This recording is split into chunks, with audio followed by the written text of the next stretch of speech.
Selamat datang di Klinik Utama Mata Saruni Pandeglang. Berikut kami akan menjelaskan cara etika batuk dan bersin yang benar. 1. Tutup hidung dan mulut Anda dengan menggunakan tisu atau sapu tangan. 2. Jika tidak ada tisu, bisa gunakan lengan dalam baju Anda. 3.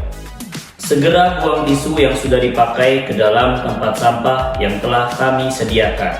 4. Cuci tangan dengan menggunakan air bersih dan sabun atau pencuci tangan berbasis alkohol. 5. Gunakan masker.